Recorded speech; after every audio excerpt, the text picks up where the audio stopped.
નમસ્કાર મિત્રો, મારી ચેનલમાં તમારું સ્વાગત છે।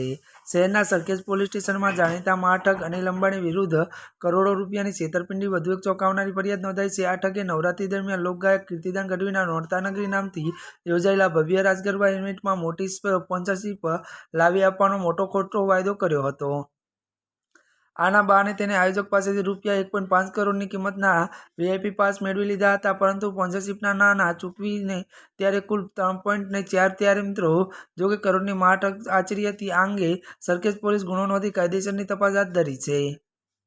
બોપાલ વિસ્તારમાં રહેતા અને ઇવેન્ટ મેનેજમેન્ટનું કામ કરતા અર્જુનભાઈ ભૂતિયાએ આ મામલે સત્તાવાર ફરિયાદ નોંધાવી છે। વર્ષ 2025માં નવરાત્રી પૂર્વે તેમની મુલાકાત અનિલ વિભાણી સાથે કરી હતી। અનિલ પોતે મોટી ઇવેન્ટમાં કામ કરવા હોવાની મોટી વાતો કરી અર્જુનભાઈને લાલચ આપી હતી। જોકે અર્જુનભાઈએ એસપી રિંગ રોડ પર આવેલા ગોપાલ ફાર્મ હાઉસ ખાતે કીર્તિદાન ગઢવીના નોરતાનગરી ગરબાનું આયોજન સાંભળી રહ્યા હતા। અનિલે આ ઇવેન્ટમાં રૂપિયા 3.5 કરોડની મોટી સ્પોન્સરશિપ લાવી આપવાનો દાવો કર્યો હતો। તેના ભરોસે આયોજકે 3.12 કરોડનો મોટો ખર્ચ કરી માર્કેટિંગ કર્યું હતું અને અનિલે વેચવા તેમજ વેચાવવા માટે રૂપિયા 1.5 કરોડના વીઆઈપી પાસ ટિકિટો આપી દીધી હતી।